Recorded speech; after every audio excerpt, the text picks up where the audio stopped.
He does not know that the decision has already been made. Not when he walks through the streets of London, blending into the constant movement of people who are all certain they matter less than they do. Not when he tells himself that exile has given him distance, that distance has given him safety, and that safety, even if fragile, is still real. He believes the danger is behind him, because the world has a way of rewarding those who want to believe that truth, once spoken, loses its power to provoke consequence. What he does not understand is that the most dangerous operations never announce themselves. They do not arrive with force or urgency. They arrive quietly, disguised as coincidence, carried by ordinary faces and perfectly timed familiarity. By the time he senses that something is wrong, the process will already be irreversible, executed not in a moment of violence, but across weeks of calculated patience. This is not a story about arrest or trial. It is not a story about justice in any recognizable form. It is a story about how a man can be removed from the world without noise, without witnesses, and without leaving behind anything that resembles proof. Subscribe to the channel so you do not miss other deeply researched stories about Mossad operations, where identity is a tool, intimacy is a weapon, and disappearance is the final objective. London is uniquely suited for this kind of erasure. It is a city built on motion, anonymity, and the quiet agreement that everyone is too busy to look closely. People vanish here every day into trains, offices, and rented rooms, swallowed by routines so thoroughly that absence becomes invisible. Mordechai Vanunu has learned to exist within that system, shaping his life around caution rather than comfort, awareness rather than peace. He lives without anchors, no permanent home, no predictable schedule. His routines change often, not out of paranoia, but out of survival instinct, refined over years of isolation. He avoids patterns, avoids attachments, avoids the dangerous illusion that the past cannot reach forward. Every morning begins with assessment. Who is nearby? What has changed? Whether the city feels familiar or subtly altered in ways he cannot articulate. Since leaving Israel, he has lived under the weight of having crossed a line that cannot be uncrossed. He spoke when silence was expected, revealed information that was never meant to exist outside sealed rooms and classified files. He believed exposure would protect him, that once the truth was public, it would no longer belong to those who wanted it buried. That belief did not survive contact with reality. In London, he tries to become ordinary. He dresses plainly, moves without urgency, avoids confrontation. He keeps his voice low and his presence forgettable. When he enters a cafe, he chooses a seat that allows him to observe without being observed. When he walks, he watches reflections rather than faces. It is not fear that drives these habits, but memory. Memory of how states behave when challenged. Memory of how long they can wait. What Vanunu does not know is that patience is not his monopoly. Somewhere far from London, his name exists not as a person, but as a problem. A file reviewed repeatedly, annotated, revised. His movements analyzed not because he is visible, but because he is not. Silence draws attention in intelligence work. Absence creates curiosity, and curiosity, when backed by resources and institutional will, becomes inevitability. The operation does not begin with surveillance. It begins with context.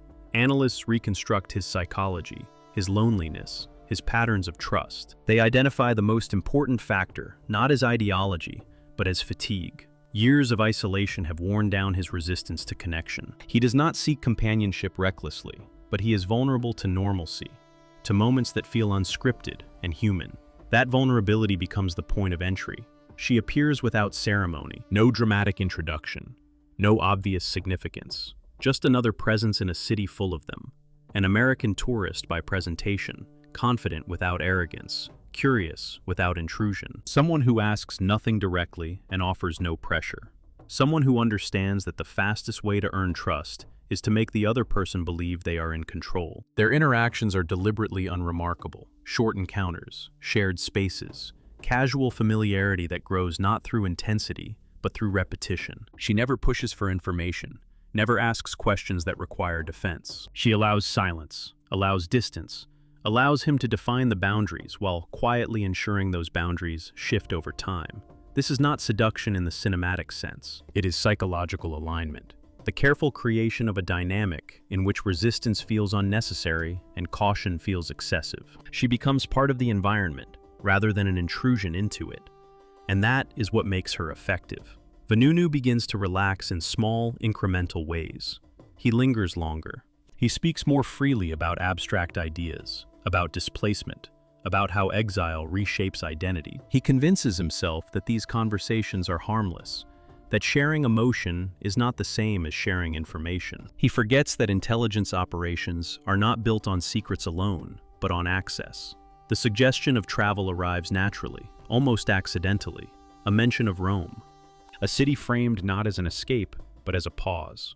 A place where anonymity feels easier, where the past seems further away. The idea is planted and then left alone, allowed to grow without pressure. This is essential. A decision that feels voluntary is always more secure than one that feels influenced.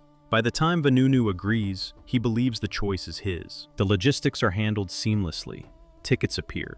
Details resolve themselves. Everything feels efficient but unremarkable, the kind of competence that suggests experience rather than intent. He notices this, briefly, then dismisses it. He has spent too long assuming threat in every detail. He wants, desperately, to be wrong. The journey begins without incident. Airports, planes, borders. No alarms, no scrutiny. Each successful step reinforces the illusion of safety. By the time they arrive in Rome, his guard has lowered just enough to make what follows possible. Rome offers distraction, noise, warmth, a sense of movement that feels alive rather than watched. For a brief period, Vanunu experiences something close to relief, the dangerous belief that he has outrun the consequences of his past. He does not know that the operation has already transitioned into its final phase. The extraction does not require violence in public spaces. It requires isolation, timing, and control. A short drive, a moment of disorientation, a loss of agency so sudden and complete that resistance never fully forms. By the time Vanunu understands that something has gone wrong, consciousness is already slipping away, and the world he knows is narrowing to fragments. What happens next occurs beyond witnesses, beyond documentation, beyond the reach of any legal framework that might have protected him. He is removed from the environment entirely, transferred through systems designed to leave no trace of their existence. Borders are crossed without records. Identities dissolve. The man who believed he had escaped the reach of the state is delivered directly back into its custody. When Mordechai Vanunu disappears, London continues as if nothing has happened. Cafes open, trains run. People pass through the same streets where the operation quietly unfolded. There are no sirens, no headlines, no public acknowledgement. His absence registers only to those who are trained to notice such things. And even then, it is framed not as disappearance, but as resolution. The success of the operation lies not in its complexity, but in its simplicity. No weapons, no public confrontation, no spectacle. Just a sequence of decisions, each engineered to feel natural to the person making them. This is how modern intelligence services operate when exposure is unacceptable and deniability is essential. Vanunu's story does not end with his disappearance. It continues in sealed rooms, in interrogations conducted without timelines, in years that pass without sunlight or acknowledgement. But the moment that defines everything has already occurred. Not in captivity, not in trial, not in punishment. It occurred the moment he believed he was safe. He regains consciousness in fragments, not as a single moment, but as a slow reconstruction of awareness. Sound returns first, distant and indistinct, as if filtered through layers of water. Then sensation follows, the dull weight of his own body pressing against a surface that does not give. Light comes last, weak and unfocused, never bright enough to define the space he is in. Time has no shape here. It stretches without markers, denying him the comfort of sequence.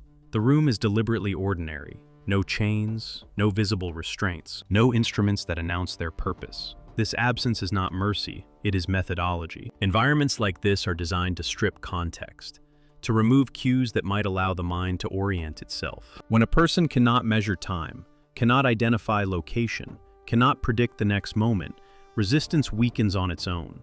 Vanunu understands this instinctively. He knows he has been taken, but not how far, not by whom, and not under what authority. That uncertainty is intentional. It places him in a psychological vacuum where every assumption becomes unreliable. He tests his body carefully, discovering that movement is limited but not entirely restricted. Enough freedom to feel human, not enough to escape. There is no dramatic announcement of his captors, no declarations of power, no threats. The first days pass without confrontation. Food arrives at irregular intervals, nutritious but unremarkable. The lights never fully turn off, nor do they ever reach full brightness. Sleep becomes shallow, interrupted, stripped of restorative depth. This is not neglect, it is calibration. Eventually the questions begin, not as interrogation, but as conversation. Not accusations, but observations. They do not rush, they do not pressure. They already know the answers to most of what they ask.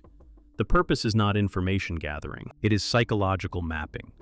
They are learning how he thinks under confinement, how he responds to familiarity, how quickly he adapts to new rules. They refer to events from his past with precise detail, moments he believed were lost to memory or buried beneath time. They recount his movements, his decisions, his reasoning, often with greater clarity than he remembers himself. This is meant to establish dominance without violence, to demonstrate that there are no hidden corners left.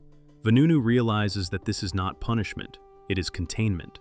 He is informed, eventually, of where he is, Israel. The word carries weight beyond geography. It represents finality. There will be no appeals, no international pressure that matters, no public stage where arguments can be made. The world outside will move on, and he will be absorbed into a system designed to persist quietly, indefinitely. The legal framework surrounding his detention is as invisible as the operation that brought him here.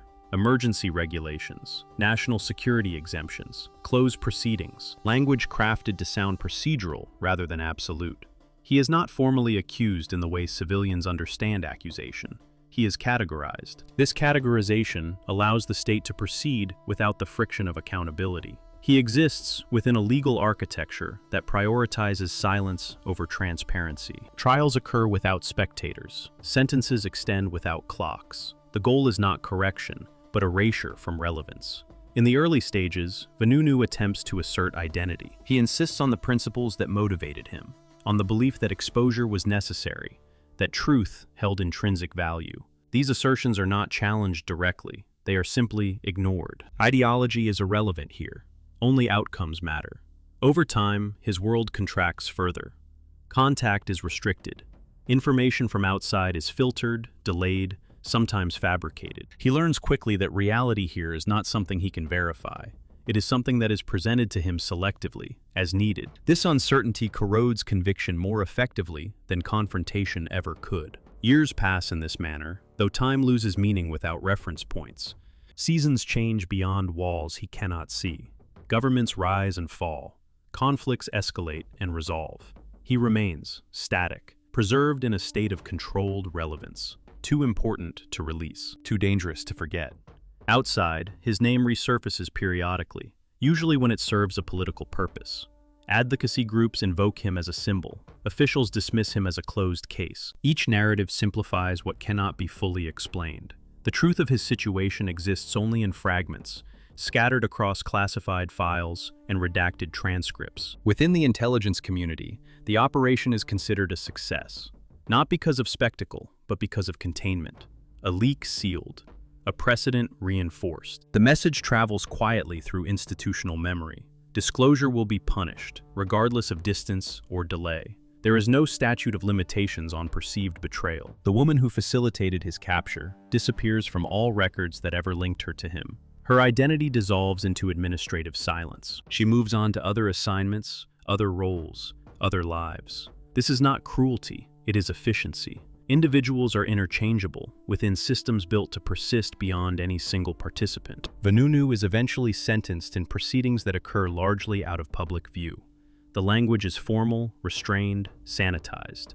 The charges focus not on motivation, but on consequence. National security compromised, state secrets exposed, irreversible damage assessed. Intent is mentioned only insofar as it confirms responsibility. His punishment is framed not as retribution, but as necessity. The state does not claim moral superiority, it claims survival. In that framing, ethics becomes secondary to continuity. Any action can be justified if positioned as essential. Isolation becomes his primary condition. Human contact is minimal, regulated, functional. He learns to ration thought, to conserve energy, to exist within the narrow bandwidth allowed to him. Hope becomes dangerous, not because it is false, but because it consumes resources he cannot replenish. And yet, Despite the architecture designed to neutralize him, his existence continues to trouble those who engineered his disappearance. Not because he poses an ongoing threat, but because he represents a variable that cannot be fully controlled. A reminder that systems built on secrecy are inherently fragile, dependent on perpetual enforcement. The world beyond his confinement rarely pauses to consider the mechanics that brought him there. Operations like this remain invisible by design. They do not announce themselves. They do not demand acknowledgement. Their success lies in the absence of evidence, in the quiet normalization of extraordinary actions. Vanunu becomes a footnote, then a symbol, then a cautionary tale. Each interpretation strips away complexity, replacing it with narrative convenience. But beneath all of them remains the same core reality. A man who believed that information, once released, could not be reclaimed, learned that states possess longer memories and deeper patience than individuals. His story is not unique. It is simply one of the few that surfaced briefly before being pulled back into shadow. Across the world, similar mechanisms operate continuously, refining their methods, learning from each execution, each disappearance, each successful containment. This is the true legacy of the operation. Not the capture itself, but the reinforcement of an unspoken rule. That power, when threatened, responds not with chaos, but with structure. Not with anger, but with systems. And those systems, once engaged, do not stop on their own. Vanunu remains, years later, a presence without presence, known but inaccessible, discussed but unheard. His silence is enforced not through violence, but through architecture. Walls, procedures, classifications. An entire apparatus dedicated to ensuring that what he once revealed cannot be expanded further. And somewhere within that apparatus, new files are opened, new names entered, new contingencies planned. Because the machinery that removed him from the world does not exist for one man alone. It exists to be reused. The operation did not end when he was taken. It ended when the world accepted that he was gone.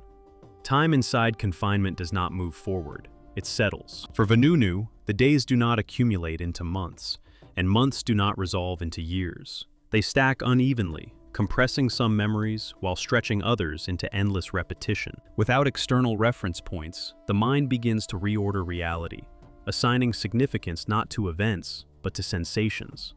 The sound of footsteps outside the cell becomes a marker of time. The texture of food defines entire weeks.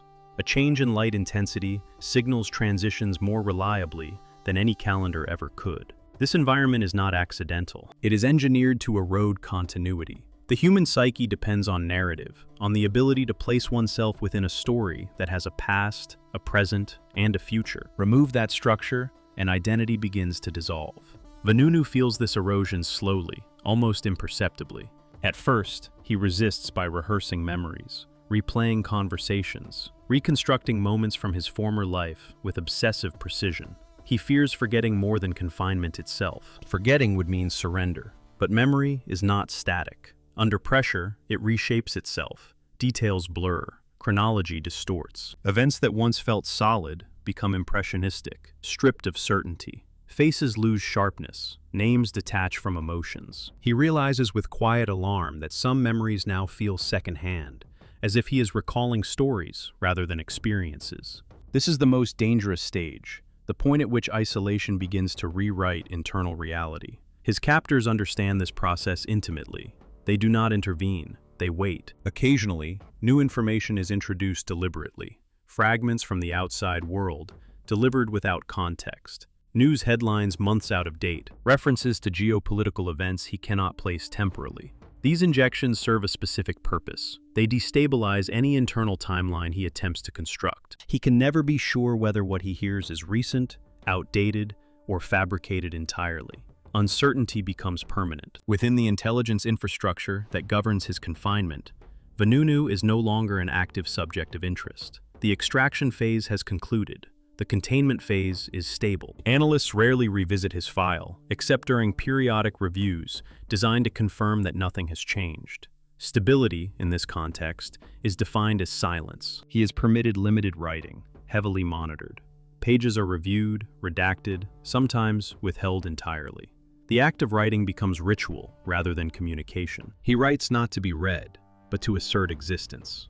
Even so, he senses the futility. Words confined to a cell are inert, They do not travel. They do not threaten. The world beyond adapts to his absence with remarkable efficiency. In Israel, the narrative surrounding him is carefully managed. Official statements emphasize legality, security necessity, and finality. There is no room for ambiguity. His actions are framed not as dissent, but as damage. Public discussion fades quickly, resurfacing only when external pressure briefly demands acknowledgement. Even then, responses are rehearsed, precise, devoid of emotional engagement. Internationally, his name circulates intermittently within advocacy circles, human rights reports, and academic discourse. He becomes a symbol rather than a person. Symbols are easier to manage. They do not require resolution. They can be referenced without consequence. This symbolic transformation is not accidental. It is the final stage of neutralization. A person can be challenged. A symbol can be contained. Within Mossad, the operation that captured Vanunu is not celebrated, nor is it hidden. It occupies a quiet space within institutional memory, used as reference rather than achievement. Training programs dissect it clinically, extracting lessons about psychological leverage, long-term patience, and the strategic use of intimacy. The absence of violence is noted as a success factor. Force invites scrutiny. Subtlety invites normalization. The operative who posed as the American tourist is reassigned repeatedly over the following years. Her record reflects competence without incident, adaptability without ego. She does not discuss the operation. She does not need to. In her world, actions dissolve into procedures, and procedures leave no emotional residue. This detachment is not sociopathy. It is professional survival. She understands something Vanunu did not, that systems outlast individuals, and loyalty to a system requires surrendering the illusion of personal significance. As years pass, Vanunu's confinement shifts subtly. Restrictions loosen in minor ways, then tighten again. These adjustments serve no rehabilitative purpose. They exist to prevent psychological stagnation, which can paradoxically strengthen resistance. Controlled variation maintains dependence. He is allowed supervised exposure to sunlight, limited interaction with designated personnel. Each change is framed as concession, encouraging compliance without promising relief. Hope is rationed carefully, dispensed in doses too small to sustain, but large enough to pacify. At times, he considers recantation, not because he regrets his actions, but because he wonders whether language still holds any power. Would acknowledgement of wrongdoing alter anything? Would silence finally be rewarded? These thoughts disturb him more than confinement ever has. They suggest erosion not of belief, but of agency. The state does not require his repentance. It requires his irrelevance. Outside the prison system, the intelligence community continues its work uninterrupted. New threats emerge. New disclosures occur. Each is assessed against the precedent Vanunu represents. His case becomes shorthand in classified discussions, a reference point invoked when debating proportional response. His name no longer carries moral weight. It carries operational meaning. This is the quiet violence of bureaucratic dominance. Not the destruction of bodies, but the absorption of narratives. Vanunu's physical existence continues, but his capacity to influence external reality has been neutralized entirely. He is alive, but strategically absent. This distinction matters deeply to modern statecraft. Dead men provoke questions. Living prisoners can be managed. The passage of time introduces an unexpected complication, generational shift. Those who authorized his capture retire. Those who executed the legal framework move into advisory roles. New officials inherit the structure without the emotional context that once justified it. For them, Vanunu is not a controversial figure. He is an established condition. This normalization is perhaps the most enduring outcome of the operation. Eventually, limited media attention resurfaces, anniversary articles, retrospectives, questions framed cautiously, designed to avoid confrontation. The system absorbs this attention effortlessly. Statements are issued, positions reaffirmed. Nothing changes. Vanunu observes these developments indirectly, through filtered summaries and occasional mentions. He recognizes the pattern immediately: visibility without consequence, attention without action. The world has learned how to acknowledge injustice without addressing it. This realization marks a turning point. Resistance, he understands, is no longer external. It is internal. Survival becomes an act of defiance only if it preserves clarity. The challenge is no longer to be heard, but to remain intact. He adapts. He builds internal routines independent of imposed structure. Mental exercises, memory reconstruction, controlled emotional distancing. He studies his own reactions, cataloging changes the way an analyst might. This self-observation becomes his final form of autonomy. The system notices this adaptation and responds cautiously. No overt punishment, just subtle recalibration. Less variation, more monotony. Stability is restored. The operation, viewed in totality, reveals its true objective only in retrospect. It was never about punishment. It was about deterrence through demonstration. The message was not sent to Vanunu alone. It was broadcast silently to anyone contemplating similar action. Distance does not protect. Time does not protect. Exposure does not protect. What remains unspoken is the cost of such operations to the systems that rely on them. Every act of absolute control requires continuous reinforcement. Silence must be maintained actively. Narratives must be curated. Exceptions must be managed. Power, once exercised this way, becomes dependent on repetition. Vanunu's continued existence is both proof of control and a reminder of vulnerability. As long as he lives, the story is unfinished. The system must remain vigilant, must continue to justify his confinement, not just legally, but institutionally. Release would imply error. Error is intolerable. So he remains, not as a man, not as a voice, but as an administrative constant, a fixed point within a machine that cannot afford uncertainty. And beyond the walls that contain him, the world continues to produce new secrets, new whistleblowers, new risks, each one evaluated against the quiet lesson his story provides. Some are dissuaded, others proceed regardless. The machinery does not discriminate, it adapts. Vanunu's greatest miscalculation was not believing in truth. It was believing that truth, once revealed, could not be reclaimed by power. He underestimated the state's capacity for patience, for intimacy, for control exercised without spectacle. The operation against him succeeded because it did not seek to destroy him. It sought to remove him from relevance. And in that objective, it achieved something far more enduring than silence. He is still alive when the world finally decides what he represents. Not immediately. Not even within the first decade. It takes time for institutions to settle on meaning, for ambiguity to harden into consensus. At first, his case is treated as exceptional, an uncomfortable anomaly that requires periodic explanation. Later, it becomes familiar.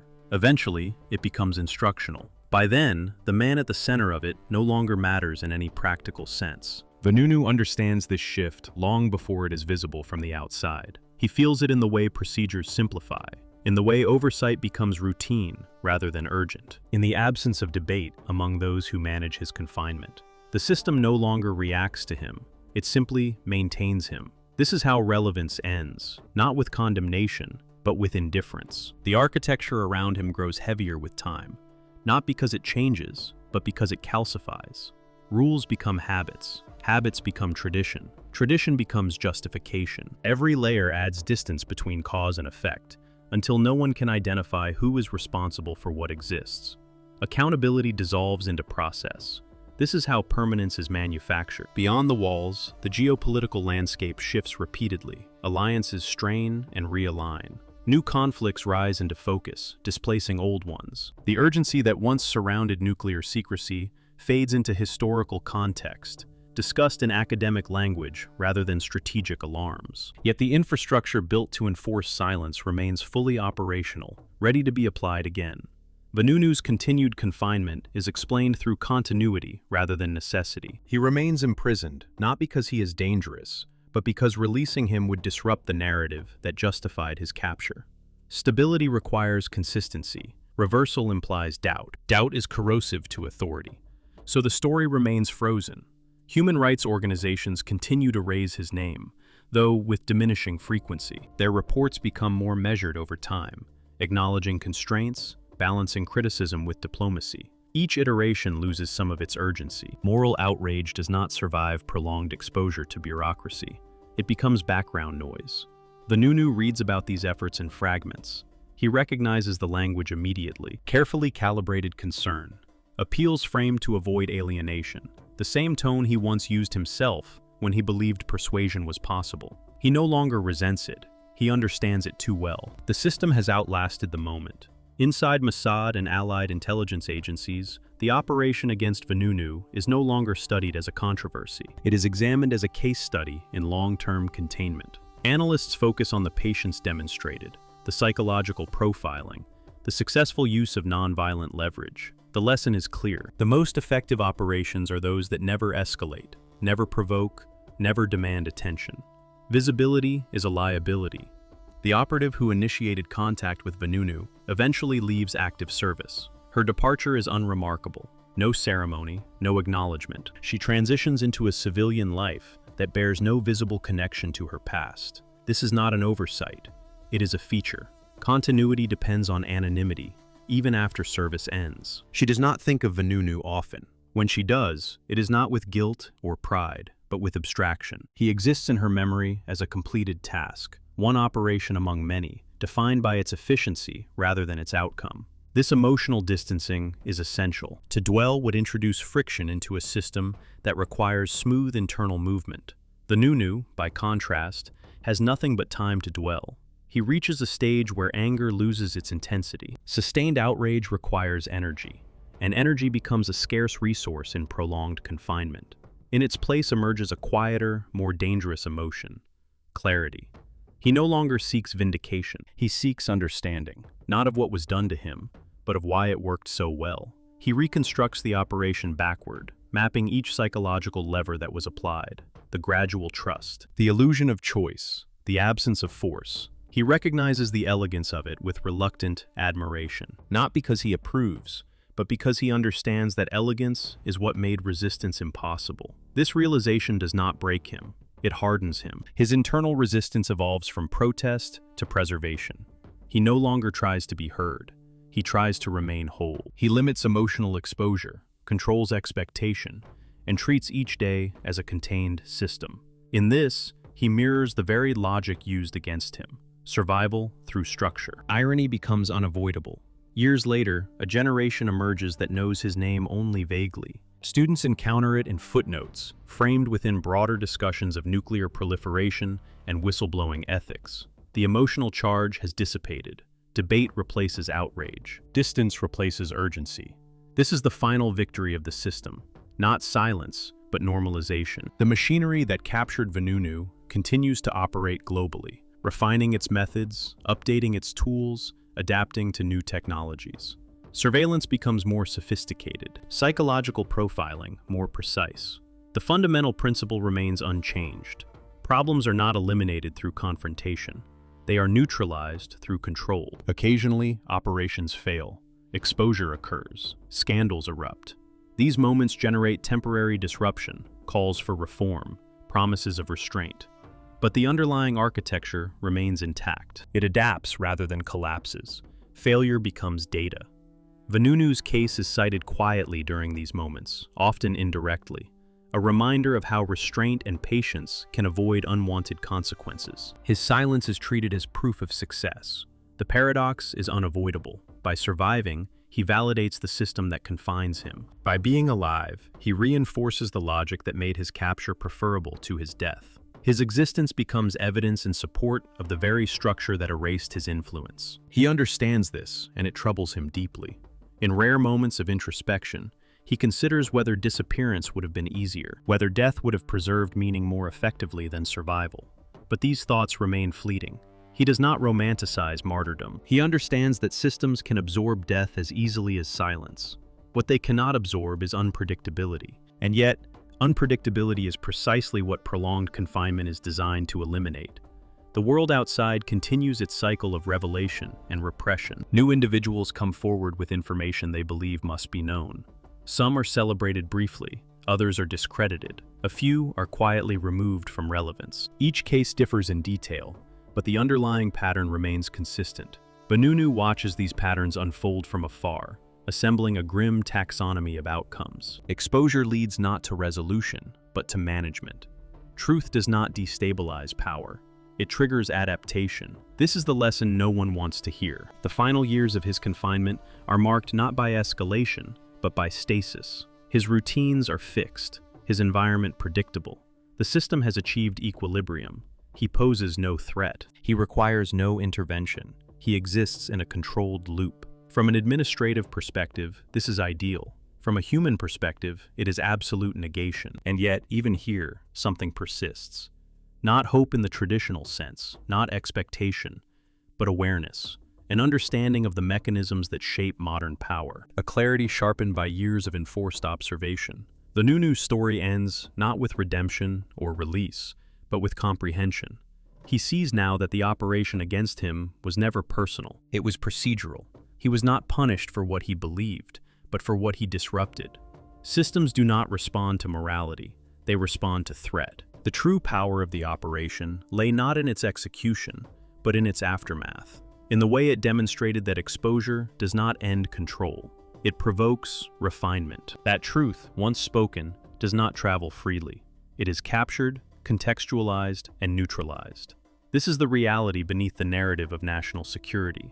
States do not fear truth. They fear loss of monopoly over it. Vanunu lost because he challenged that monopoly without understanding its depth. He believed in a linear relationship between revelation and consequence. He did not anticipate recursion, the ability of power to absorb shock and reassert itself with greater efficiency. His confinement is the residue of that miscalculation. And so his story stands, not as a warning about whistleblowing, nor as a justification for repression, but as a case study in modern invisibility, in how absolute control no longer requires spectacle.